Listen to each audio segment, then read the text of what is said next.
So for the IC Championship here, we've got Sol Ruca defending against Raquel Rodriguez here. Lyra Valkyria is watching from the back here. Ruca delivers a moonsault plancha to the floor, taking us to break. And at some point, there was enough contact in this moonsault that seemed to bust Raquel's nose wide open. And Yeah. her nose is a mess, and the visual is just awesome. And in a second, I'll bring it up for our video viewers here. But, you know, once they like the way they handle blood on these shows now, I mean, I knew for sure they would be wiping this whole thing up, but they actually let Raquel go for quite a bit with this like incredible visual like on her face. Yeah, there was a point where the ref helped wipe some of the blood off her face, and Corey Graves had a good save on commentary talking about how, well, you don't want blood to get into your eyes because if you get blood into your eyes, it's like over for you in a match. But yeah, I mean, this actually kind of added something to the match, even though it was very obviously unplanned. There, like, especially for the women, like there are so many like great memorable moments involving this sort of unintentional like bloodletting that I don't know, I think like for some have made their careers, like of course Becky Lynch, Britt Baker like had her own sort of like big moment. In WWE these are becoming more and more infrequent, but if you're a wrestler, if you're a performer, yeah, this probably sucks, this probably hurts.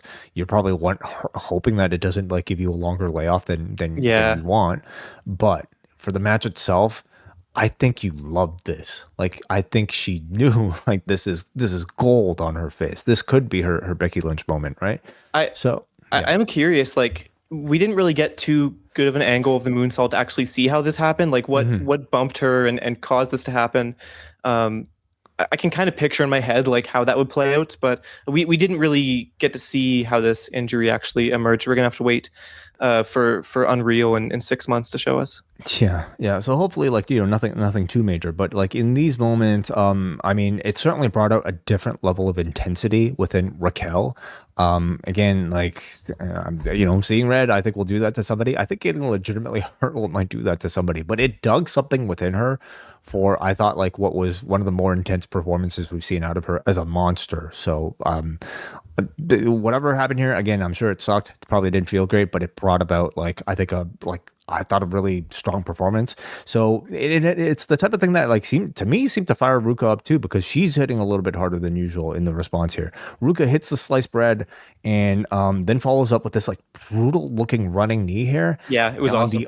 On the already busted nose. Now, like on the replay, you can clearly see she hit the chest, but it looked great. And again, kind of carried on this like unexpected violent tone to this match. Ruka goes for a springboard crossbody. Raquel catches, but Ruka snaps her on the ropes.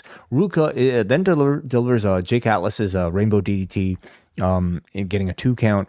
Roxanne then comes out, distracting the ref. This allows Liv to come in to grab Sol Ruka's ankle, allowing a big boot from Raquel, leading to a kick out at 2.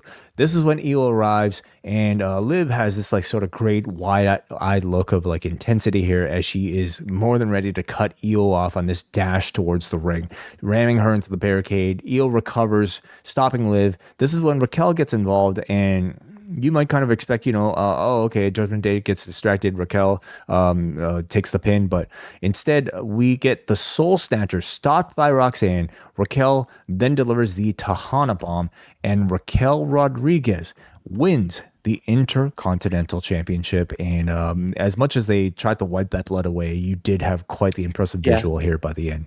It wasn't going anywhere. I mean, when they wiped the blood off her partway through the match, it kind of just like came back immediately. So there was no avoiding it. I thought this was a pretty enjoyable match between these two. It was pretty obvious that Liv Morgan and Io Sky were going to run in. I mean, we hadn't seen them on the show up until this point, other than video packages. And this was the top women's rivalry.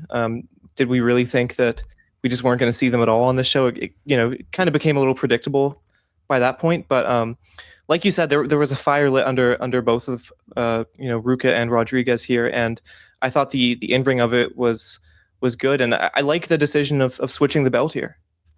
Yeah, for me, somewhat unexpected, just given like I guess like so Raquel just always seems like somebody who is there to play monster, but never necessarily like getting crowned for it. It's not really like they've been building her up like for this to such a degree that I think this would have been like something you would have expected. So that was a bit of a surprise to me. But to me, like this was a match that will be remembered for that broken nose. And just, given the context of this being her first singles win, I thought like the moment of her winning felt really big, like in a way that felt real, like because this is a person who's kind of been, I have to say, like really, like for a long time struggling with her position on the main roster, struggling with her position in trying to find an identity beyond just like smiling Raquel, Rodriguez, right? And it's taken her a long time, but like you've certainly seen that progression and that evolution since she turned heel as part of the Judgment Day. And this moment really felt like a strong accomplishment for her. So I thought it was fantastic. I like, to me, this was the highlight of the show. I thought the Judgment Day interference I thought was even well orchestrated. So not a SummerSlam event, but like seemed like something you might maybe attach to like the cycle as like the big moment of this particular mid card in the women's division. No, and the crowd was really hot for this by the end. I mean, all the runs and everything was pretty well played out.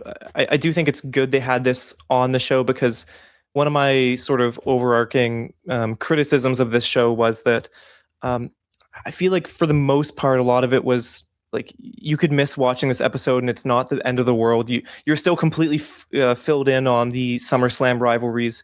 Everything with the SummerSlam people on the show was pretty much just rehashing a lot of the stuff we've already seen before. So to have something here, which is actually a title change, a significant sort of headline coming out of the show, I thought it was kind of crucial to have this. Your go-home shows should kind of strike a balance between like being a Barker show for the pay-per-view and also like giving you like necessary relevant information for just like the progressing narratives, right? And especially with the undercard that won't be featured at SummerSlam.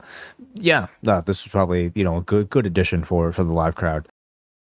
It's July on the Post Wrestling Cafe, and that means our extensive G1 coverage begins starting July 11th. We're going to have reviews of every single G1 card right up to and including the finals in the middle of August. Plus, Rewind Away takes a look at 2 episodes of Heels. We're also going to be going back to 2005 for a review of WrestleMania 21, and it is the start of our double shot episodes covering this season of Dark Side of the Ring. Plus, we are going to dive into the 3rd season of WWE Unreal. All that and so much more can be yours by signing up to the Post Wrestling Cafe. It gets you XL editions of Rewind to Raw, Dynamite, and SmackDown, Collision Course on a weekly basis, MCU later, and so much more.